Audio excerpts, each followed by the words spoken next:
আলহামদুলিল্লাহ রাব্বিল আলামিন ওয়াসসালাতু ওয়াসসালামু আলা নবিয়িনা মুহাম্মদ ওয়া আলা আলিহি ওয়া আসহাবিহি আজমাইন। আলহামদুলিল্লাহ, আজকে আমাদের তাফসীর শুরু হচ্ছে সূরা আল আহজাবের 49 নম্বর আয়াত থেকে।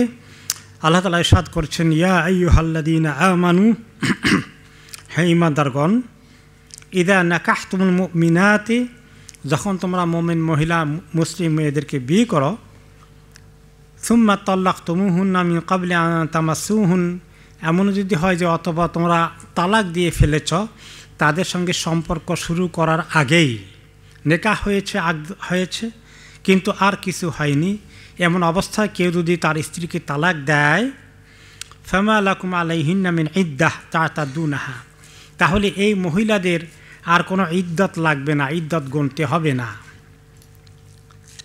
এখন এই আয়াতের মধ্যে নেকাহ এবং তালাকের দু একটি বিষয় আলোচনা আসছে, পরের আয়াতেও কিছু থাকবে। আমরা জানি যে নেকাহ এবং তালাক এই সমস্ত বিষয়ে শরীয়তের সুস্পষ্ট গাইডলাইন আছে, নির্দেশনা আছে, এবং একদম সব বিষয় বিস্তারিত বলা আছে। শরীয়তের বাইরে নেকাহ তালাকের মধ্যে কোনো কিছু উল্টাপাল্টা করা যাবে না। এটা এমন নয় যে এরকম হলে সুবিধা হবে, ওরকম হলে একটু অসুবিধা হয়, আমার মন মতো করে ফেলি, তা হবে না। একদম হালাল হারামের মতো করে সুস্পষ্ট করে আল্লাহ তাআলা বলে দিয়েছেন সমস্ত নিয়ম কারণগুলো নেকার ক্ষেত্রে এবং তালাকের বিষয়ে। এবং সূরা তালাক নামেই এক সূরা আছে, এবং অন্যান্য সূরাতেও আল্লাহ ব্যাপক আলোচনা করেছেন তালাক সম্পর্কে। এখানে বলেছেন যে যখন কোনো মহিলাকে তোমরা বিয়ে করো এবং বিয়ের পরেই তালাক হয়ে যায়, তাকে টাচ করার আগে অর্থাৎ তার সঙ্গে শারীরিক সম্পর্ক স্থাপনের আগেই যদি তালাক হয়ে যায়, তাহলে এই ক্ষেত্রে তার ইদ্দত লাগবে না। ইদ্দত কি জিনিস? কেউ যদি তার বিবাহিত স্ত্রীর সঙ্গে সম্পর্ক স্থাপনের পরে এরপরে কোনো সময় তালাক দিয়ে ফেলে, তাহলে এই স্ত্রীটার ইদ্দত আছে। ইদ্দতের অর্থ হলো এমন একটা পিরিয়ড, এমন একটা সময়, এই সময়ের ভিতরে সে চাইলে তার স্ত্রীকে উইথড্র করতে পারবে, তালাক উইথড্র করতে পারবে, আবার দাম্পত্য জীবন ক্যারি অন করবে। আর এই সময়ের ভিতরে মহিলা অন্য কোনো জায়গায় বিয়ের প্রস্তাব গ্রহণ করতে পারবে না, প্রস্তাব তাকে দেওয়াও যাবে না। তার ইদ্দত পার হয়ে গেলে তখন গিয়া যে স্বামী যখন উইথড্র করেনি, ইদ্দত পার হয়ে গেছে, এখন এই মহিলার প্রস্তাব দেওয়া নেওয়া করা যাবে। ইদ্দত কতক্ষণ? ইদ্দত কী জিনিস? এটা একটা সময়, একটা মেয়াদ। ইদ্দতের অর্থ হলো মেয়াদ। মেয়াদটা হলো একটা মহিলার 3টা মাসিক পার হওয়া। একটা মহিলার 3টা মাসিক পার হয়ে গেলে যখন কেউ তার স্ত্রীকে তালাক দেয়, তখন এই 3টি মাসিক পার হয়ে গেলে তালাকটা কার্যকরী হয়, তার আগে তালাকটা কার্যকরী হয় না। এখন 3টা মাসিক যেতে কারো একটু 3 মাসের কাছাকাছি, তার 3 মাসের সামান্য একটু বেশি, কারো 3 মাস এরকম করে যায় যে সমস্ত মহিলার মাসিক হয়। আর যাদের মাসিক হয় না, বুড়ো হয়ে গেছে অনেক সময়, এই বয়সে আর মাসিক হয় না, আল্লাহ মাফ করে, এই সময় তালাক হয়ে গেলে তখন তার ইদ্দত কতদিন থাকবে? তখন তাকে 3টি মাস গুনতে হবে তালাক দেওয়ার দিন থেকে, 3, 30, 90 দিন। ঠিক আছে? আর যে সমস্ত মহিলার স্বামী মারা যায় তাদের ইদ্দত আবার অন্যরকম। স্বামী মারা গেলে ইদ্দত কত দিনের? 4 মাস 10 দিন। তো সেটার আরেকটা ইদ্দত রয়েছে। এরপরে তালাক দেওয়ার ক্ষেত্রে কোন তালাক দিলে উইথড্র করা যায়, কোন তালাক দিলে উইথড্র হয় না, কয়বার উইথড্র করা যায়। এক তালাক দিলে প্রথমে একটা মানুষের জন্য সুযোগ রেখেছেন আল্লাহ তাআলা, এক তালাক ইউজ করেছে সুন্নত তরিকা, এটাই সুন্নত তরিকা। একসঙ্গে কতগুলো তালাক না দিয়ে কয়টা তালাক দিতে হয় একসঙ্গে? একটা তালাক। মনে থাকবে তো? নাকি 3টা মুখস্থ করে বসে আছেন? 3টা মুখস্থ করে বসে আসলে আপনাদের ওমর রাদিয়াল্লাহু আনহু দরকার। আগে শুনলেই পিটা দিবে, কোনো কথা নাই। 3 তালাক দিছে কেন? এরকম লোকের দরকার ছিল এই জমানায়। কিন্তু আমাদের লোকেরা মুখস্থ করছে তালাক দিলে কয়টা দেওয়া লাগে? দিলে তো 3টাই দেওয়া লাগে। এ উল্টা জিনিস মুখস্থ করেছে, ঠিক কিনা বলেন? মাসালা না জানার কারণে খুব শক্ত গুনাহ হবে 3টা একসঙ্গে দিলে। সুন্নত তরিকা তালাক দিতে হবে। 3 তালাক একসঙ্গে দিলে বেদাত, গুনাহ হয়। এক তালাক দিবে। এক তালাকের ভিতরে রাগ করছে, দুইজনের মধ্যে অসুবিধা হয়েছে, আলাপ আলোচনা করে আবার সুন্দর করে উইথড্র করতে পারবে। ঠিক আছে, আমার আসলে রাগের মাথায় বলে ফেলছি, স্ত্রীও বলছে যে আমি হয়তো একটু তর্ক করে ফেলেছি, ঠিক আছে আমরা একত্রিত হয়ে যাই। এই এক তালাকের পরে উইথড্র করে নেওয়া যায়, উইথড্র করলাম, আবার স্বামী স্ত্রী দাম্পত্য জীবন আলহামদুলিল্লাহ চলতে থাকবে।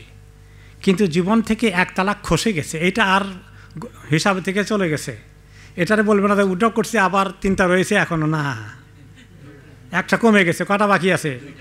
2টা মাথায় লটকে আছে, এখন বিয়ে শাদী করা, সংসার করা যাবে।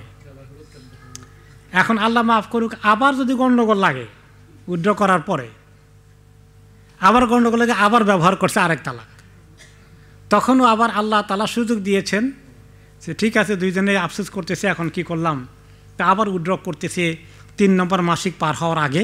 এনি টাইম যদি উইথড্র করে, ওই দিনই উইথড্র করে, 1 মাস পরে করে, 2 মাস পরে করে, 2.5 মাস পরে করে, মাসিক শেষ হওয়ার আগের দিনে করে ফেলে, 3 নম্বর মাসিক শেষ হওয়ার আগে, তাহলে আবার উইথড্র হয়ে গেল, দাম্পত্য জীবন অ্যাজ ইউজুয়াল চলবে। কয় তালাক বাকি আছে? একটা বাকি আছে। তারপর আবার গন্ডগোল লেগে আরেকটা দিয়ে দিল, এখন কি হলো? এখন সব শেষ, আর সুযোগ নাই। এখন মহিলার 3 নম্বর মাসিক পার হয়ে গেলে, ইদ্যাত পূরণের পরে মহিলা অন্য কোনো জায়গায় বিয়ে শাদী করতে পারবে, এই স্বামীর কাছে নতুন করে বিয়ে করে আসারও কোনো সুযোগ নেই। এই হলো 3 তালাকের পদ্ধতি, তাই না? তো এখন একসঙ্গে 3 তালাক দেওয়াটা এটা ঠিক নয়, এটা খবরদার ভালো করে শিখাবেন। ছোটোকাল থেকে মুখস্থ করে রাখছে তারা, এই মুখস্থ বাদ দেন, মুখস্থ করবেন কোনটা, যে 1 তালাক দিতে হয়, এর বেশি দেওয়া ঠিক না। মনে থাকবে তো? বাচ্চা কাচ্চারও শিখাই দেবেন, বলে থাক তালাকের মশলা শেখানোর দরকার নেই, উল্টাপাল্টা দিন শেখাবো কেন? আরে মিয়া শিখান, না শিখালে তো উল্টা কাজ করবে, না শিখে তো এই কাজ করেছে। বিয়ে কেমনে করতে হয়, তালাক কেমনে দিতে হয়, এগুলো মশালা জানা কি দরকার আছে না? খালি ইমাম সাহেব জানলেই হবে? আমাদের লোকেরা মুখস্থ করছে যে এগুলো আলেমদের কাজ, ইমামদের কাজ, আমাদের এগুলো জানার দরকার নেই। আমরা যা পারি খালি উল্টাপাল্টা করবো আর ওনাদের কাছে গিয়ে প্যাঁচ লাগাবো। এগুলো শিখতে হবে। ফেকার অনেক কিতাবপত্র আছে, একটু পড়ে নিলেই কিছু জ্ঞান হয়ে যায়। তো 1 তালাক দিয়ে উইথড্র করলে কেটা বলে 1 তালাক রাজঈ, রাজঈ তালাক, মানে যে তালাক উইথড্র করা যায়। 2 নম্বর তালাক দিয়ে উইথড্র করে ফেললেও এটা বলে 2 তালাক রাজঈ, যে উইথড্র করা যায়, 2 তালাক হয়েছে। 3 তালাক হয়ে গেলে এটাকে বলে 3 তালাক বায়েন হয়ে গেছে। বায়েন বুঝছেন তো? বায়েন মানি না, বায়েন মানে বিচ্ছিন্ন হয়ে যাওয়া, একদম বিচ্ছিন্ন হয়ে গেছে। আবার 1 তালাকও বায়েন হয়, সেটা কেমনে? 1 তালাকের পরে যখন উইথড্র করে নাই, 3 নম্বর মাসিক পার হয়ে গেছে, এখন এটা আসে তার স্ত্রী না, এটাকে বলে কি 1 তালাক বায়েন। তবে 1 তালাক বায়েন হয়ে যাওয়ার পরে কি হতে পারে, আর কোনো সুযোগ আছে কিনা আমরা আসতেছি সেদিকে। এবার 2 তালাক বায়েনও হয়। তো 1 তালাক বায়েন কি জিনিস? যখন 1 তালাকের পরে 3 নম্বর মাসিক পার হয়ে গেলে উইথড্র করলো না, এখন 2 জনের মাথায় আবার বুদ্ধি আসছে, হায়রে আমরা ভুল করে ফেলেছি, 3 মাস তো হয়ে গেলো, 4 মাস হয়ে গেলো, 6 মাস হয়ে গেলো, 10 বছর হয়ে গেছে, 3 বছর হয়ে গেছে, এখনও যদি 2 জনের কোনো জায়গা, মানে মহিলার আর বিয়ে শাদী কোনো জায়গা হয় নাই, এখনও তারা মাইন্ড আপ করে যে আবার আমরা একত্রিত হই। তো 1 তালাক বায়েনের পরে 3 মাস পরে তার স্ত্রী না, মানে এটা নাম হলো বায়েন। কিন্তু এই বায়েনটা ফাইনাল বায়েন না, এখন চাইলে 2 জনে আবার বিয়ে শাদী করতে পারবে, আর কিছু লাগবে না। 1 তালাকের পরে বায়েন হয়ে গেলে, 2 তালাকের পরে বায়েন হয়ে গেলেও একই হুকুম, যে 3 মাসের মধ্যে উইথড্র করে নাই, 4 মাস, 5 মাস, 6 মাস, 10 বছর, 3 বছর, 5 বছর হয়ে গেছে, এখন আবার তারা একত্রিত হবে, শুধু নতুন করে একটা আকদ পড়াইতে হবে, 2 জন সাক্ষী থাকলেই হবে, একটা ছোটোখাটো একটা মোহর দিয়ে দিবে। আবার 1 তালাক নর্মাল যখন তালাক দেয় তখন তো বায়েন হয় না, তালাকটা যখন শেষ হয়ে যায়, ইদ্যত শেষ হয়ে যায়, 3টে মাসিক পার হয়ে যায়, হয়ে গেলে এটাকে বলে এখন বায়েন হয়ে গেছে। যদি 1 তালাকের ভিতরে উইথড্র করতো তাহলে এটাকে বলে তালাক রাজি, মানে উইথড্র করা গেছে। আর উইথড্র না করলে তারা বিচ্ছিন্ন হয়ে গেছে, স্বামী স্ত্রী আর নাই। কথা বুঝলেন? এখন ওই মহিলা চাইলে ইদ্যত পার হয়ে যাওয়ার পরে এই মহিলা চাইলে আগের স্বামীকে নতুন করে বিয়ে করতে পারবে, অথবা চাইলে যে না আমি আরেকজনকে বিয়ে করব, তার জন্য পথ খুলে গেল। এই কারণে এটাকে বাইন বলে, তার থেকে বিচ্ছিন্ন হয়ে গেছে। বুঝতে পারছেন তো? আর যখন তার ওই ইদ্যত পুরে নাই, বলতে হবে যে এখন এক তালাক হয়েছে, 1 মাস গেছে, 2 মাস গেছে, এখন বাইন বলা যাবে না। বাইন কখন বলবেন? 3 নম্বর মাসিক পার হয়ে গেছে, 3 নম্বরটা শেষ হয়ে গেছে, উইথড্র করে নাই, এখন কি বলবেন? 1 তালাক বাইন হয়েছে।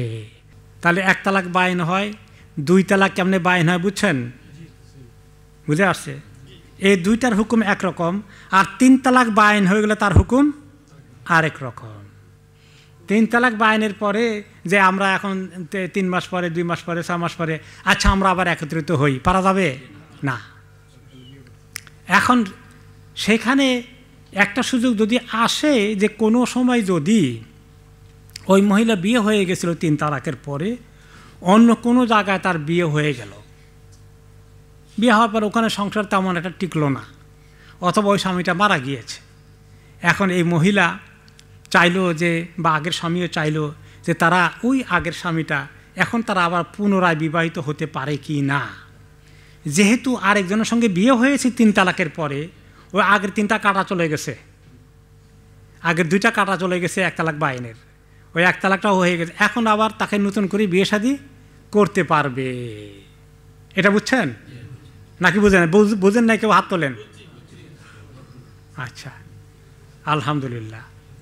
কারণ এগুলোর মধ্যে উল্টাপাল্টা করে ফতোয়া দেওয়া শুরু করলে বিপদে পড়বেন, কিন্তু খবরদার তালাকের ফতোয়া কাউকে দিবেন না। জানলেও ফতোয়া দেবো না যে এইরকম হইতে পারে, তবে তুমি মুফতির কাছে, ইমাম সাহেবের কাছে, আলেম সাহেবের কাছে জিজ্ঞেস করে নিবা। রাইট।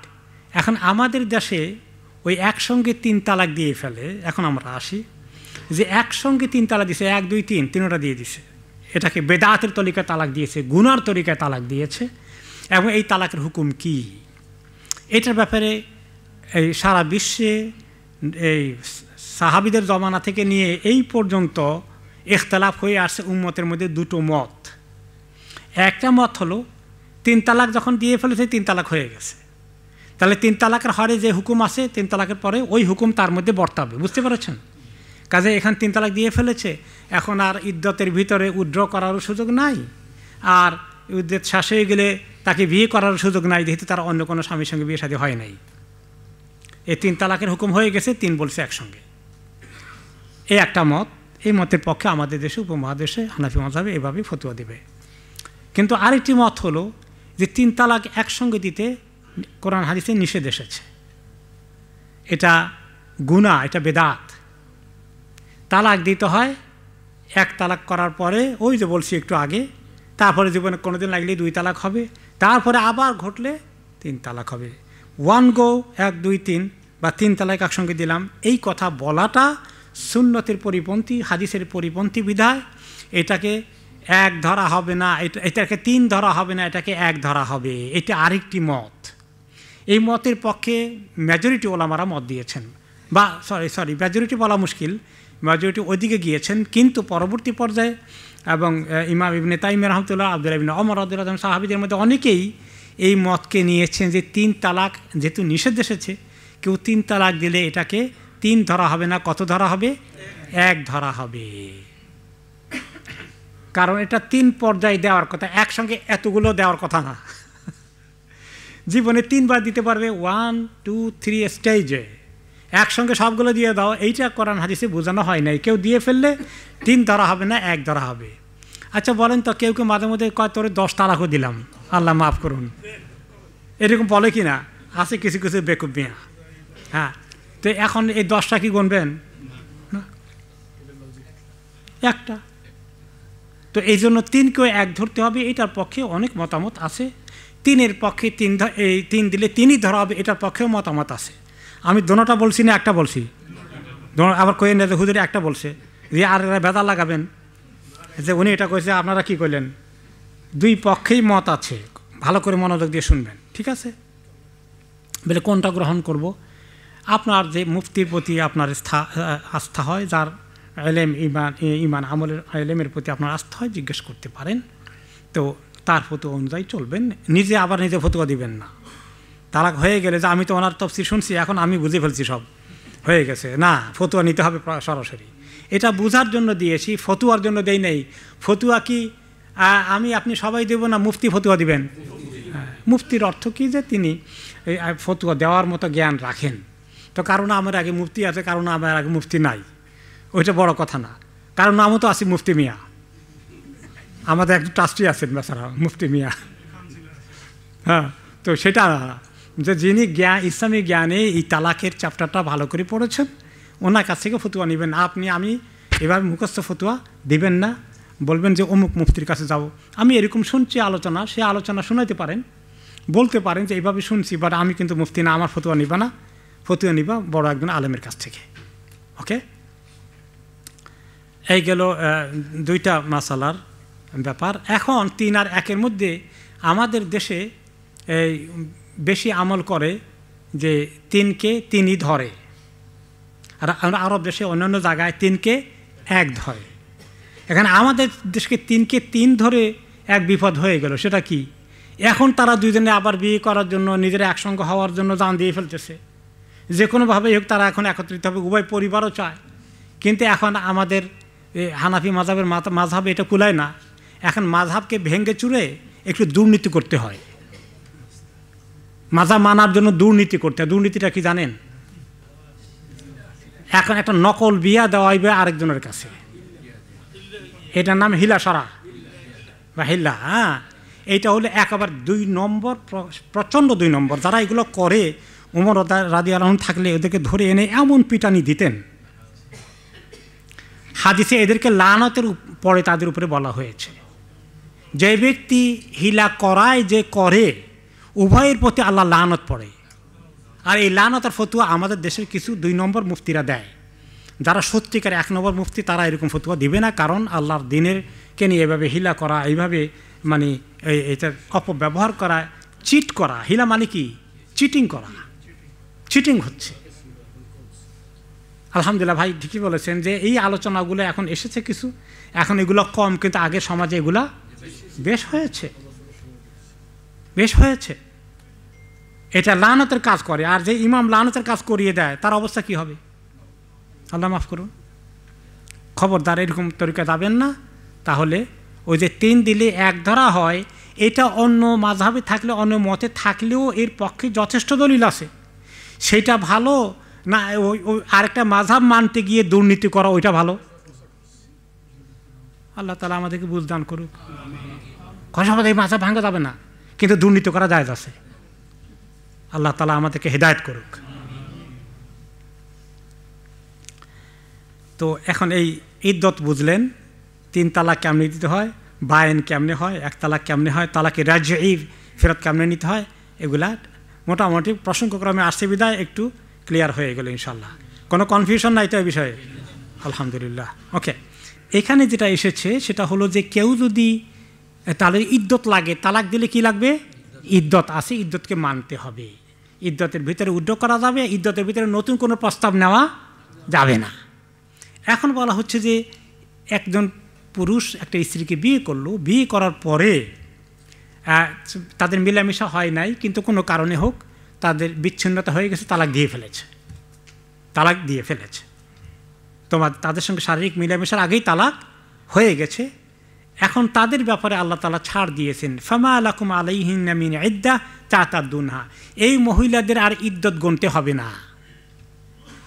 যখনই তালাক দিয়ে ফেলেছে স্বামী, পরের দিনই, ওই দিনই তার স্বামী তালাক দেওয়ার পরে এই মহিলা চাইলে অন্য কাউকে বিয়ে শাদী করতে পারবে, প্রস্তাব নিতে পারবে, অথবা ওই স্বামীর সঙ্গে তো তার যেটা সুযোগ আছে সেটা তো আছেই যে যেতে পারবে।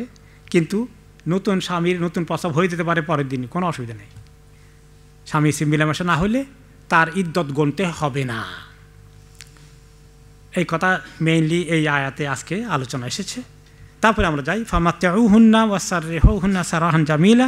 কাজেই তোমরা যখন তাদেরকে তালাক দিয়ে ফেলবা, সে তালাকটা দেওয়ার সময় তোমরা কি করবে? তাদেরকে মাথা সুন্দর করে তাদের যে হক আছে হকটা দিয়ে দিবা। যদি স্বামী মেলামেশা না করে, স্ত্রীকে তালাক দিয়ে ফেলে, মোহর না দিয়ে থাকে, তাহলে অর্ধেক মোহর তার পাওনা হয়ে গেছে, বিয়ের কারণেই তার একটা ড্যামেজ হয়েছে, এই কারণে তাকে কমপক্ষে অর্ধেক মোহর দিতে হবে। আর যদি তার সঙ্গে স্বামী স্ত্রীর সহবাস করে থাকে তাহলে পুরো মোহর দিতে হয় কিন্তু। তো এখানে বলা হচ্ছে আর তালাকের পরে 3 মাসের যে ইদ্যত আছে ওই ইদ্যত মহিলাদেরকে পালন করতে হবে। সেই ইদ্যতের মধ্যে খরচপত্র যা লাগে এগুলা স্বামীকে বহন করতে হয় 3 মাসের খরপোশ। আর অসার রেহুন্না সারাহান জামিলা, আর সুন্দর করে তাদেরকে বিয়ের থেকে বিয়ে বিচ্ছেদের কাজটা ঘটিয়ে দাও। বিয়ে শাদী তালাক দিতে গেলে মানুষে এত খারাপ তরিকায় যায়, আহারে আল্লাহ, সম্পর্ক হবে না তো এত গালিগালাজ, এত মন্দ, এত কিছু বদনামি, এত দরবার করে মানুষ লাভ কি? কোনো লাভ আছে এর মধ্যে? নিজের আমার যেন দোষ না দেয়, আমি সারা দুনিয়ায় বলে দিই তাদের দোষ, আমি ঠিক আছি, তাই না? তো এটা না করে কথা বলতে যায়, ঠিক আছে আল্লাহর হুকুম, এরা আমরা আল্লাহ কিসমতের পরীক্ষা, যেটা কাজ করবে না তো এখন জোর করে করাইতে গেলে তো অশান্তি হবে, কাজে আমরা উভয় পক্ষই ছাড় দিয়ে ফেলি। তো আল্লাহ বলেন যে এ সুন্দরভাবে এবং ছাড় দেওয়ার পর তার হকটা আদায় করে দিও, তার মোহরানা বাকি যেটা আছে সেটা দিয়ে দিও যদি তার সঙ্গে মিলামেশা করে থাকো, আর তার 3 মাসের যে খোরপোশ আছে সেটাও দিয়ে দিও, আর সুন্দরভাবে এটাকে সম্পাদনা করেও সম্পন্ন করো, যেন অসুন্দরভাবে ঝগড়া ফাসাদ খুব বিটার রিলেশনশিপ বিয়ে না করো।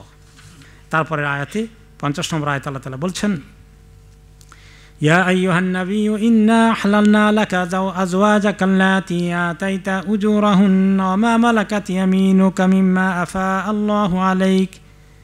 হে নবী, আমি আপনার জন্য হালাল করে দিয়েছি আপনার স্ত্রীকে, যাদেরকে আপনি মোহরানা দিয়ে বিয়ে শাদী নেকাহ করেছেন, অথবা ওই সমস্ত মহিলাদেরকে যাদেরকে আর আপনি বাঁধি হিসাবে আল্লাহ তাআলা তখন শরীয়তের মধ্যে যে হুকুম ছিল বাঁধি হিসাবে ব্যবহার করার, সেটা আল্লাহ আপনাদের হালাল করেছেন। আর হলো যে বিয়ে শাদীর ক্ষেত্রে আপনার জন্য আমি হালাল করেছি আপনার চাচাতো বোন, আপনার ফুফাতো বোন, মামাতো বোন, খালাতো বোন, এদের সবাইকে আপনি চাইলে বিয়ে করা আপনার জন্য হালাল আছে। ওকে। আর ওই সমস্ত মহিলারা, প্রথমে নবী করিম সাল্লাল্লাহু আলাইহি সাল্লামের কথা বললেন, কিন্তু মাঝখান পরের মধ্যে অনেক পুরুষদের জন্য আল্লাহ তাআলা মুসলমানদের জন্য বাকি হুকুম ঢুকিয়ে দিয়েছেন। তাহলে মুসলমানদের জন্য অ্যালাউড আছে নিজের আত্মীয় স্বজনের মধ্যে কাদেরকে বিবাহ করা যায়, কাদেরকে বিবাহ করা যায় না।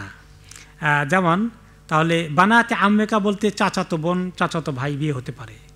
ও বানাতে আম্মাতেকা, ফুফাতো বোন, ফুফাতো ভাইকে বিয়ে শাদী করা যায়। ও বানাতে খালেকা, খালাতো ভাই বোনের মধ্যে বিয়ে শাদী হতে পারে। ও বানাতে খালাতিকা, আর খালা কিন্তু আরবি শব্দ, হ্যাঁ, খালাতো ভাই বোনকে বিয়ে শাদী করা, এটাও আল্লাহ তাআলা হালাল করে দিয়েছেন। এখন এই যে আল্লাহ তাআলা এগুলোকে হালাল করে দিলেন, এটা উল্লেখ করার কারণ কি? এই বিষয়ে ইসলাম নিয়ে আসার আগে রাসূলুল্লাহ সাল্লাল্লাহু আলাইহি ওয়াসাল্লামের সময় তখন পৃথিবীর মধ্যে খালাতো বোনকে বিয়ে শাদী করা আত্মীয় স্বজন হিসাবে এটা খ্রিস্টানদের মধ্যে জায়েজ ছিল না তাদের ধর্মে। ঈসা আলাইহিস সালামের ধর্মে কদ্দুর ছিল আল্লাহ ভালো জানেন, কিন্তু পরবর্তী পর্যায়ে ঈসাইদের কাছে তাদের শরীয়তে তারা নিয়েছে যে তারা যদি আত্মীয় স্বজন, খালাতো ভাই বোন, চাচাতো ভাই বোন, মামাতো ভাই বোন, ফুফাতো ভাই বোন, এমন কিছু উপরে 7 গোষ্ঠী পর্যন্ত যায়, 7 বংশ পর্যন্ত যায়, এইরকম কাউকে তারা বিয়ে করতে পারবে না, তাদের ছেলে মেয়েকে। চাচাতো ভাই বোন, খালাতো ভাই বোন, মামাতো ভাই বোন, ফুফাতো ভাই বোন বিয়ে শাদী করতে পারবে না। এ একটা অসুবিধা গেল। আর ইহুদিদের মধ্যে এগুলো সব বিয়ে করা যায়। তাদের মধ্যে আরও সমস্যা কি জানেন? আপন ভাতিজি, আপন ভাগিনীকে বিয়ে করতে পারে, নাউযুবিল্লাহ, যেটা মাহরাম মুসলমানদের কাছে। তা আমাদেরকে আল্লাহ তাআলা এমন একটা শরীয়ত দিয়েছেন যে ইহুদিরা একদিকে চরমপন্থা গেল, খ্রিস্টানরা আরেক চরমপন্থায় চলে গেল, আর মাঝখানে আল্লাহ তাআলা ইসলামের সুন্দর ব্যবস্থা দিয়েছেন যে তিনি ফুফু, খালা এদেরকে বিয়ে শাদী করা হারাম, তারা মাহরাম, মায়ের মতো করে যেভাবে সফর করতে পারবেন তাদের সঙ্গে সফর করতে পারবেন। এরপরে চাচাতো ভাই বোনকে খ্রিস্টানরা হারাম করে দিয়েছে, কিন্তু এখানে যদি চাচাতো ভাই, খালাতো ভাই, মামাতো ভাই, ফুফাতো ভাই বোন হয়, বিয়ে শাদী করা যেতে পারে। তাহলে আমাদের দিনটা একেবারে উম্মাতান, এই দিনটা উম্মাতান ওয়াসাতানের দিন। ও কাযালিকা জাআলনাকুম উম্মাতান ওয়াসাতা খায়রুল উমুরি আওসাতুহা। সবচেয়ে বিষয় হলো যে মাঝামাঝি থাকা। ইহুদিরা একদিকে চরমপন্থায় গেছে, খ্রিস্টানরা আরেকদিকে চরমপন্থায় চলে গিয়েছে। এরপরে এই মাসালা কিছু আমাদের জন্য আল্লাহ তাআলা দিলেন, এর সঙ্গে যোগ করেছেন আল্লাতি হাজারনা মাআকা। আর যে সমস্ত মহিলারা মক্কা থেকে মদিনা হিজরত করে গিয়েছেন তাদের সঙ্গে বিয়ে শাদী তখন করা উচিত। আর মক্কা এখনও কাফেরদের ভিতরে আছে, তাদেরকে না করে যারা হিজরত করে এসেছে তাদেরকে বিয়ে শাদী করার জন্য সাহাবীদেরকে উৎসাহিত করা হয়েছে। আমরা আতাম মুমিনাতান ইন ওয়াহাবাত নাফসাহা, নবী করিম সাল্লাল্লাহু আলাইহি ওয়াসাল্লাম যেন হিজরত করে আসা মহিলাদেরকে বিয়ে করে, মক্কায় থাকা কোনো মহিলাকে যেন বিয়ে না করে, এটা ওনাকেও ইঙ্গিত দেওয়া হয়েছে। আর ওনাকে আরেকটি জিনিস দেওয়া হয়েছে এখানে, ইন ওয়াহাবাত নাফসাহা লিন্নবী, কোনো মহিলা হিজরত করে এসে সে যদি নিজেকে অফার করে রাসূলুল্লাহ সাল্লাল্লাহু আলাইহি ওয়াসাল্লামের কাছে, নিজে দেয় অথবা কেউ তার গার্ডিয়ান তার বিয়ের প্রস্তাব নবী করিম সাল্লাল্লাহু আলাইহি ওয়াসাল্লামের কাছে দেয়, ইন আরাদান নবী আইয়াস্তান কেহাহা, নবী করিম সাল্লাল্লাহু আলাইহি ওয়াসাল্লাম যদি তাকে নেকা করতে চান তার জন্য জায়েজ আছে। এখানে বিয়ে করার জন্য মহিলার পক্ষ থেকে মহিলা নিজে আসে বিয়ের প্রস্তাব দেওয়া, না দিয়ে বিয়ের প্রস্তাব কে দেওয়ার কথা? ওয়ালি। এই জন্য বিয়ের জন্য ওলির শর্ত। কোনো ইমাম যদিও বলছে ওলি ছাড়া বিয়ে হয়ে যাবে কিন্তু এটা গুনাহ হবে, কিন্তু অনেক ইমামদের ফতোয়া হচ্ছে ওলি ছাড়া বিয়ে হবেই না। কিন্তু কোনো মহিলা যে সরাসরি বিয়ে করে ফেলে, কোর্টে গিয়ে কোর্ট ম্যারেজ করে ফেললো, আসলে কিন্তু এটা অনেক শক্ত জিনিস, ওয়ালির পারমিশন ছাড়া বিয়ে হয় না। সেখানে অনেক ঝামেলা আছে ওই কথার মধ্যে ঢুকলে, কারণ বহু পিতামাতা আছে তাদের দোষ আছে এখানে। ছেলে মেয়েকে ভালো করে দিনের মধ্যে রাখে নাই, তারা প্রেমের মধ্যে ডুবে আছে, এখন তারা হালাল হতে চায়, হারামের ভিতরে ছিল, পিতামাতার খবর নাই, এখন হালাল হতে আসছে না, এখানে বিয়ে করতে দেবে না। তো বিয়ে করে না দিলে কী হবে বলেন? হালাল হবে না হারাম হবে? হারামের দিকে ঢুকাই দিল না, আমাদের বংশের সঙ্গে মিলবে না, তারা কম জাত আপনার উঁচু জাত, কত কিছু খোঁজাখুঁজি করবে, অথচ গুনার মধ্যে আছে। গুনার মধ্যে গেলে কম জাত হয় না বদজাত হয়, কোনটা হয়? সুবহানাল্লাহ। তো কাজে শুধু ইয়াংদেরকে দোষ দিলে হবে না, পিতা মাতা তালিম তরবিয়ত দিয়েছি আমরা ঠিক মতো, এই জন্য তো ছেলে মেয়েকে বিয়ে সাথে তাড়াতাড়ি দেওয়া দিতে হবে।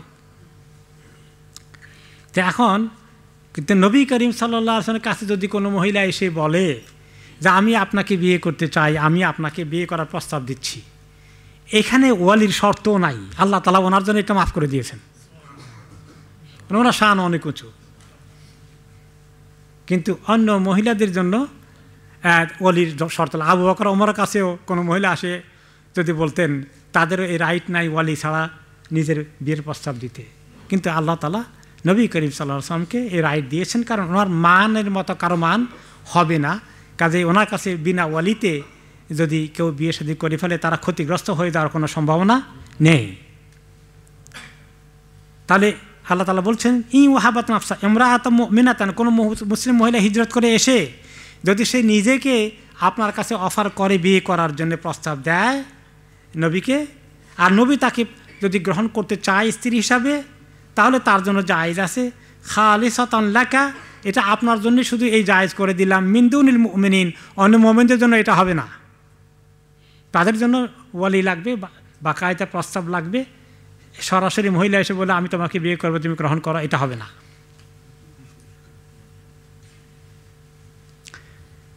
তো আল্লাহ তাআলা নবী করিম সাল্লাল্লাহু আলাইহি সাল্লামকে এরকম প্রস্তাব দিয়েছে, সুযোগ দিয়েছেন। একজন মহিলা আসছে ওনার কাছে, সাহাবী সাহল ইবনে সাদ আস-সাঈদী রাদিয়াল্লাহু আনহু বলেন, আন্না রাসূলুল্লাহ সাল্লাল্লাহু আলাইহি সাল্লাম জাআতহু ইমরাআতুন, একজন মহিলা ওনার কাছে আসলেন, এসে বললেন, ইয়া রাসূলুল্লাহ ইন্নী কাদ ওয়াহাবতু নাফসি লাকা। এই যে আল্লাহ যে কোরআনে আয়াতে বলেছে 50 নম্বর আয়াতে, হ্যাঁ, যে আমি সেই অনুযায়ী আমার বিয়ের প্রস্তাব নিয়ে আপনার কাছে আসছি, আমি আপনাকে অফার করলাম আমাকে বিয়ে করতে। ফাকিয়ামাত কিয়ামান তাওয়িলান, নবী করিম সাল্লাল্লাহু আলাইহি ওয়াসাল্লাম কিছু বলছেন না, কি করবেন? বেচারিকে সবার সামনে অপমান করবেন, ফেরত দেবেন না চিন্তা করবেন?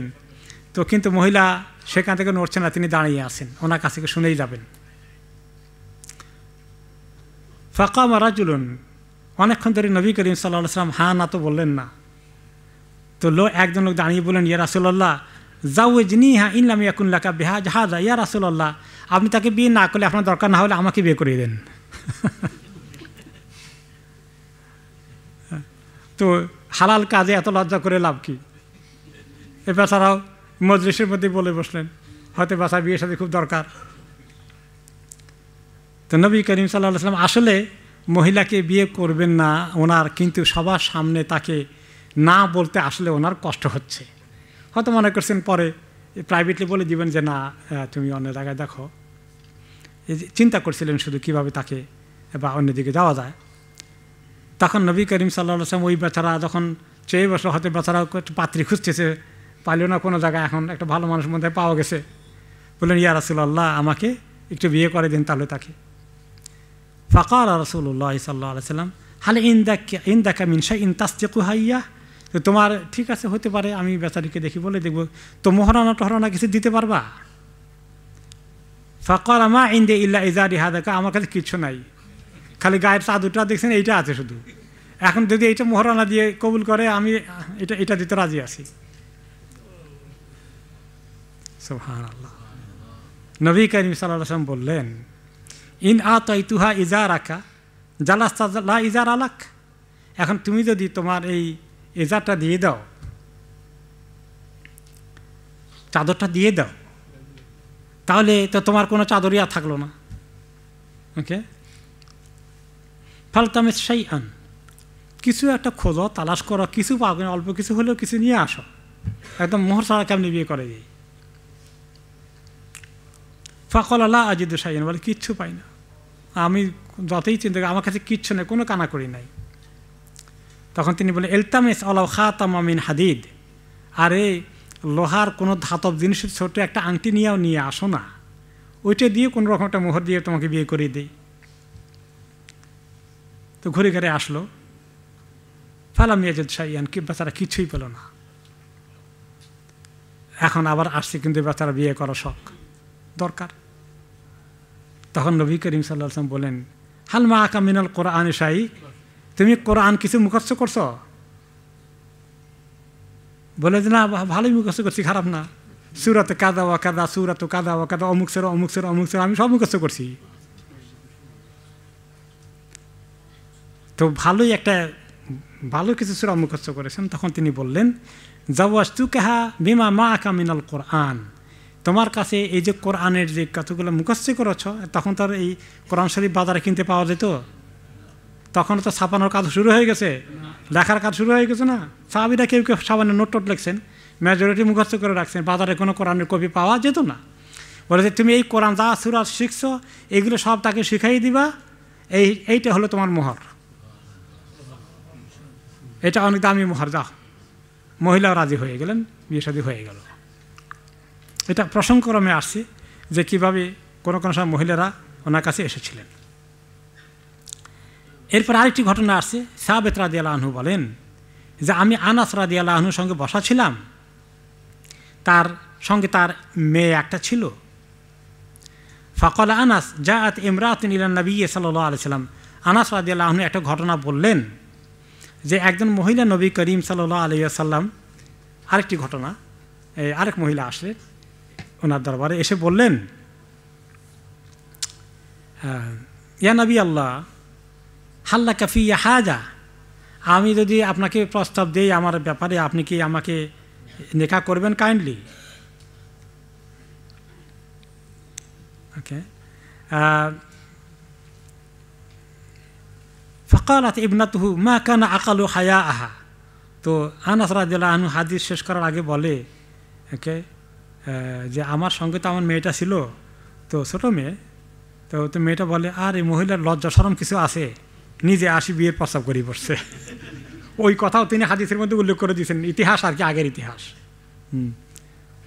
তো আনাস বলেন আমি আমার মেয়েকে বললাম হিয়া খায়রুম মিনকি, কি বলো তুমি, তোমার চেয়ে অনেক ভালো এই মহিলা। রাগিবাত ফিন নবী সাল্লাল্লাহু আলাইহি ওয়াসাল্লাম ফাআরাদাত আলাইহি নাফসা, আল্লাহ নবীর কাছে নিজেকে অফার করেছে, এর চেয়ে বড় মর্যাদার কি হতে পারে বেটি, তুমি কেন তাকে তার ব্যাপারে খারাপ ধারণা করলা? নবী করিম সাল্লাম অনেক ধনশীল মানে ধনী এরকম করে তো আসে নাই, দিন পাওয়ার আশা আসছে বেচারি, এ তো ভালো কথা, নির্লজ্জ বলার কোনো থাকে। যাই হোক, এরকম যে একটা ঘটনা হয়েছে, এগুলোর ইতিহাস ইবনে কাসির রহমাতুল্লাহ তুলে ধরেছেন। আয়েশা রাদিয়াল্লাহু আনহা বলেন যে মহিলাটা এভাবে ওনাকে অফার করেছিল, মা আয়েশা বলেন তার নাম আমি জানি, তিনি হচ্ছেন খাওলা বিনতুল হাকিম। ওকে, এবং তিনি এসে নবী করিম সাল্লাল্লাহু আলাইহি ওয়াসাল্লামের কাছে এরকম প্রস্তাব দিয়েছিলেন নিজের ব্যাপারে। আর তিনি ছিলেন ইমরাআতান সলিহাতান, অনেক নেককার মহিলা ছিলেন তিনি এই দ্বীনের কারণেই এসেছেন। এবং একাধিক মহিলা এভাবে প্রস্তাব দিয়েছিলেন। তো সহিহ বুখারীতে একটা হাদিস এসেছে, মা আয়েশা রাদিয়াল্লাহু আনহা বলেন, কুনতু উগারু মিনাল্লাতি ওয়াহাবনা আনফুসাহুন্না লিন-নবী সাল্লাল্লাহু আলাইহি ওয়াসাল্লাম ওয়া আকুলুহা আতাহাবুল মারআতু নাফসাহা। তা আমি বলে যে এই যেরকম কিছু কিছু মহিলা একাধিকটা আসছে ওনার কাছে এইভাবে প্রস্তাব দিছে, এদের ব্যাপারে আমার মনে মনে খুব হিংসা হতো, মহিলারা কাম পায় না, আমার স্বামীর কাছে বিয়ে প্রস্তাব নিয়ে খামাখা আসে। আর বলে যে সুবহানাল্লাহ, তাদের আবার প্রশংসা আল্লাহ তাআলা কোরআনে করছেন, তাদের মহিলাদের কাজটাকে আল্লাহ তাআলা কোরআনে প্রশংসা দৃষ্টিতে উল্লেখ করছেন। কয় প্রশংসা শুনি আবার ভিতরে ভিতরে আরেকটা হিংসা আসে, তাদেরও আল্লাহ তাআলা একটু প্রশংসা করে ফেলেছেন। ওকে, তো তারপরেও আমি যখন আল্লাহ কোরআনের আয়াত নাজিল করলেন, এই যে এখানে আজকে আসবে, ওকে ওকে যে আল্লাহ তাআলা পরের আয়াতে আসবে, যখন নাজিল হলো তুরজি মান তাশাউ মিনহুন্না ওয়া তুই ইলাইকা মান তাশা ওয়া মান ইবতাগাইতা মিম্মান আযালতা ফালা জুনাহা আলাইকা। হে নবী, আপনি তাদেরকে যাদেরকে চান বলতে বিয়ে করবেন না, বা এখন আমি চিন্তা করছি না, পরে চিন্তা করতে পারি কি না, এরকম পরের কথা বলে দিতে পারেন, পরে আপনার মাইন্ডে আসলে বিয়ে শাদী করবেন, এই মুহূর্তে আপনি না। অথবা আপনি চাইলে যাকে বিয়ে শাদী করতে চান সেটাও আপনার জন্য রাইট আছে, আমি আপনাকে কোনো রেস্ট্রিকশন দেইনি, আল্লাহ তাআলা রেস্ট্রিকশন পরে দিবেন। এখনও পর্যন্ত আল্লাহ তাআলা ওনাকে অ্যালাউ করছেন অতিরিক্ত বিবি নেওয়ার জন্যে। আর আপনি যাকে চান অথবা যাকে আপনি চান না, ফালা জুনাহা আলাইকা, আপনার কোনো গুনাহ হবে না, আপনাকে আমি পুরো ইখতিয়ার দিয়ে দিয়েছি। তোমার বলছি, যখন এই আয়াত নাজিল হয়ে গেছে আমি আর ধরে রাখতে পারি নাই আবেগের কথা, গিয়া নবী করিম সাল্লাল্লাহু আলাইহি ওয়াসাল্লাম বললাম, মা আরা রাব্বাকা ইল্লা ইসারাইফা হাওয়াকা, বুঝি না আল্লাহ খালি আপনার মনের খায়েশ মেটানোর জন্য আয়াত নাজিল করেন। আপনার মনে যা চায়, আপনি যেটা পাইলে খুশি হবেন, আল্লাহ দেখে খালি সেই লাইনে আয়াত নাজিল করেন। স্বামী স্ত্রীর মধ্যে এরকম একটু করাই যায়, এটা তোমার আসার কোনো গুনাহ হবে না, রাদিয়াল্লাহু আনহা। ওকে, তো এই ব্যাপারে ইমাম ইবনে কাসির ঘটনাটা উল্লেখ করেছেন। ওকে, ইবনে আব্বাস রাদিয়াল্লাহু আনহুমা এই আয়াতের উপলক্ষে বলেন, লাম ইয়াকুন ইনদা রাসূলিল্লাহি সাল্লাল্লাহু আলাইহি ওয়াসাল্লাম ইমরাআতুন ওয়াহাবাত নাফসাহা লাহু।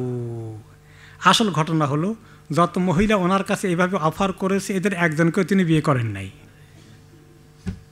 মা আয়েশা খালি ভয় ছিলেন করি বসে কিনা। ওকে, তবে আল্লাহ তাআলা বলে দিয়েছেন যে উনি চাইলে ওনার পারমিশন আছে, যাতে নবীর বিবিরা বুঝে যে আয়াত নাজিল হলে ওনাদের মনে কষ্ট শুরু না হয়ে যায়। ইন আরাদান নবী আনিয়াসান কে হাহা, আল্লাহ নবী যদি চান নিকাহ করতে তাহলেই তাকে ইখতিয়ার দেওয়া হয়েছে। আর এই ইখতিয়ারটা যে একটা সীমার বাইরে, পুরুষের জন্য ম্যাক্সিমাম কোনো কোনো ক্ষেত্রে 2, 3 অথবা 4, এর বাইরে তো অতিরিক্ত অ্যালাউ করা হবে না। কিন্তু নবী করিম সাল্লাল্লাহু আলাইহি ওয়াসাল্লামকে আল্লাহ তাআলা এর বেশি সুযোগ দিয়েছেন, 9 জন একসঙ্গে ওনার ছিল। তো এটা আসলে নবীদেরকে আল্লাহ তাআলা অসম্ভব শক্তি এনার্জি দিয়ে দুনিয়াতে পাঠান। আপনার আমার মতন স্বাভাবিক শক্তি নিয়ে কোনো পৃথিবীতে কোনো নবী আসেননি, তাদেরকে আল্লাহ তাআলা অপূর্ব শক্তির ক্ষমতা দিয়েছেন। এই জন্য ওহী যখন নাজিল হয়, মনে আছে তো, শুনেছেন, শীতের দিনে নবী করিম সাল্লাল্লাহু আলাইহি ওয়াসাল্লাম থেকে শরীরে ঘাম পটপট করে ঝরতে থাকে। ঠান্ডা কনকনে শীতের দিনে যখন ওহী নাজিল হয়, ওহী নাজিল হওয়া শেষ হয়ে গেলে শরীর থেকে এত ঘাম ঝরে, কি পরিমাণ প্রেশার ওনার উপর দিয়ে গেছে। উটটার উপরে যখন বসা থাকেন, উটের পিঠ বাঁকা হয়ে যাচ্ছে, মনে হয় উটের পিঠ ভেঙে যাবে। এক সাহাবী পাশে বসা ছিলেন, ওনার উরুর উপরে, ওনার রানের উপরে নবী করিম সাল্লাল্লাহু আলাইহি ওয়াসাল্লাম উরু বা রান পড়ে গিয়েছিল। সাহাবী বলেন যে এত ভারী লেগেছে আমার কাছে, আমি জিম খিচে ধরে রেখেছি, মনে হচ্ছিল আমার এই উরু ফেটে চুরমার হয়ে যাবে, এত ওজন লেগেছে। আমি অনেক কষ্টে মনে চাইছিল আমি সরে যাই, যান বাসাই, এত ব্যথা এত কষ্ট, তারপরে আমি সরাই নাই। তাহলে এই যে আল্লাহ তাআলা দিয়েছেন, এই জন্য মূসা আলাইহিস সালাম এক কিপ্তিকে একটু শাস্তি দেওয়ার জন্য থাপ্পড় দিলেন, থাপ্পড়ে কি হয়ে গেল? মারা হয়ে গেল। থাপ্পড় দিলে মানুষ এবার এক থাপ্পড়ে মরে যায় সহজে না। তাহলে আল্লাহ তাআলা নবীদেরকে অসম্ভব শক্তির অধিকারী দিয়েছেন, একাধিক এবং বহু স্ত্রীকে মানে তাদের আন্ডারে রাখার জন্য, হক আদায় করার জন্য আল্লাহ তাআলা তাদেরকে তৌফিক দিয়েছেন। কাজে এক্ষেত্রে নবীরা নিজেদের খায়েশ অনুযায়ী করছে না, স্বয়ং আল্লাহ তাআলা এই বিষয়গুলো আলোচনা করেছেন যাতে কোনো ব্যক্তি নবীদের ব্যাপারে খামাখা নেগেটিভ কমেন্ট না করে। কিন্তু এখনও অনেক মানুষে এই কমেন্ট করে, ইসলামের দুশ্মনরা এই বিবাহ শাদী নিয়ে, মা আয়েশা কি ছোট বয়সে বিবাহ করছে, এই যে আজে বাজে কথা বলে দুনিয়া ভর্তি করে নেয়। এবং এক ধরনের মুসলমানও আছে, সেকুলার মুসলিম, এবং এক ধরনের মুসলিম আছে যারা এই হাদিস বিশ্বাস করে না, এদের কী জানি বলে আহলে কোরআন। এরা এই জাতীয় কথাবার্তা বলে নবী করিম সাল্লাল্লাহু আলাইহি ওয়াসাল্লাম সুন্নতের ব্যাপারে অবগত করতে গিয়ে নবী করিম সাল্লাল্লাহু আলাইহি ওয়াসাল্লামের শানের ব্যাপারেও তারা অনেক বেয়াদবির আচরণ করে থাকে। তো আল্লাহ তাআলা এই কথাগুলো পরিষ্কার করেছেন যাতে উম্মতেরা বুঝতে পারে যে নবী করিম সাল্লাল্লাহু আলাইহি ওয়াসাল্লাম নবীদের ক্ষেত্রে আল্লাহ তাআলার কেন এটা করেছেন, তাদের বিশেষ মর্যাদা এবং সুযোগ এবং এই সমস্ত ব্যাপারে কেন আল্লাহ তাআলা ছাড় দিয়েছেন। তারপরে আল্লাহ তাআলা বলছেন 50 নম্বর আয়াতের শেষের দিকে, قد علمنا ما فرضنا عليهم في أزواجهم وما ملكت أيمانهم لكي لا يكون عليك حرج وكان الله غفورا رحيما। আল্লাহ তাআলা বলেন যে আমি তাদেরকে, অন্যান্য মুসলমানদেরকে তাদের বিয়ে শাদীর ব্যাপারে তাদেরকে আমি কিছু জিনিস বাধ্যতামূলক করেছি, ফরজ করে দিয়েছি, যেটা আপনার ক্ষেত্রে করিনি। যেমন ওয়ালি থাকা লাগবে, এবং তারা যে কয়জন নিতে পারবে তার বেশি নয়, এবং তারা মোহর কি দিতে পারবে, এসব কিছু শর্ত করে দিয়েছি। আপনার ক্ষেত্রে এগুলোকে অনেকগুলোকে ছাড় দেওয়া হয়েছে, তাদের ক্ষেত্রে আমি পরিষ্কার করে বলে দিয়েছি। ওমা মালাকাত আইমানহুম, এবং তাদের স্ত্রীরা তাদের প্রতি যে হালাল, তাদের সঙ্গে হালাল সম্পর্ক রাখতে পারে সেটাও বলে দিয়েছি। লিকাই লা ইয়াকুনা আলাইকা হারাজ, যাতে করে আমি আপনাকে বিয়ে শাদী যে একাধিক করিয়েছি, এবং বিশেষ করে আমাদের ঘটনার আগে যেটা ছিল জাইনাব রাদিয়াল্লাহু আনহার বিয়ের শাদী ব্যাপার, ওই বিষয়গুলো নিয়ে কেউ যেন সমালোচনা না করে, আপনার ব্যাপারে নেগেটিভ আলোচনা না করে। জাইনাব রাদিয়াল্লাহু আনহার বিয়ের ব্যাপারে অনেক শয়তানি করেছে কাফের মুশরিকরা, এই খ্রিস্টান মিশনারিরা, ওনার চরিত্রে কলঙ্ক লেপন করে যে সে তাকে বিয়ে দিয়েছে কিন্তু আসলে সে তাকে খুব ভালোবাসতে বিয়ে করতে চাইছে, নাউজুবিল্লাহ, ইত্যাদি আজে বাজে কথাবার্তা বলেছে। তো আল্লাহ তাআলা এগুলো সব করে পরিষ্কার করে দিয়ে বললেন লিকাই লা ইয়াকুনা আলাইকা হারাজ, আমি আপনাকে দিয়ে যেগুলো করিয়েছি এগুলো কোরআনের আয়াতে নাজিল করে বুঝিয়ে দিলাম, যাতে করে আপনার এগুলো নিয়ে কোনো সংকোচে ভুগতে না হয়, মানুষ যেন আপনার ব্যাপারে খামাখা দ্বিধা সংকোচ বা শোভা সন্দেহ না করে। ওয়া কানা আল্লাহু গফুরার রহিমা, আর আল্লাহ তাআলা তো সবচেয়ে বড় ক্ষমাশীল, তিনি কত দয়াময়। আল্লাহ তাআলা মুমিনদের জন্য, তাদের জন্য, স্ত্রীদের জন্য বিয়ে শাদীর ক্ষেত্রে তাদেরকেও তিনি যাদের প্রয়োজন আছে একাধিক অ্যালাউ করেছেন 4টে পর্যন্ত।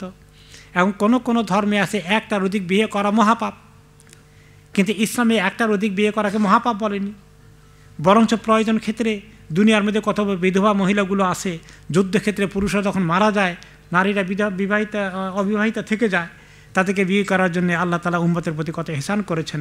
এই জন্য যাদের সামর্থ্য আছে, প্রয়োজন দেখা দেয়, এরকম একাধিক বিয়ে করার জন্য সুযোগ দেওয়া হয়েছে, মানুষের প্রতি ইহসান করা হয়েছে। এবং এগুলোর কারণে একটা লোকের তার স্ত্রী অসুস্থ, শারীরিকভাবে অক্ষম, এখন সে যদি আরেকটা বিয়ে করতে হয় একে তালাক দিয়ে বের করে দাও, এটা হলো খ্রিস্ট ধর্মের কথা, যে একটা থাকতে তুমি আরেকটা বিয়ে করতে পারবা না, তাদের ধর্মে নিষেধ। এখন এই মহিলা হয়ে গেছে শারীরিকভাবে অক্ষম, এখন এই বেচারা সমাধান কি? হয়তো তার চরিত্র নষ্ট করতে হবে, নয় এই মহিলাকে বাইর করে দিতে হবে, অসহায় মহিলাকে আরেকটাকে বিয়ে করতে হলে। কিন্তু ইসলাম দোনোটা অ্যালাউ করে নাই, করেছে যে এই মহিলাকে রাখো, বেচারিকে তুমি অসহায় করে ছেড়ে দিও না, তার দেখভাল করো, তোমার জন্য দরকার হলে তুমি আরেকটা করো, একাধিক তুমি করতে পারবা, ম্যাক্সিমাম 4টা পর্যন্ত আল্লাহ তাআলা সুযোগ দিয়েছেন।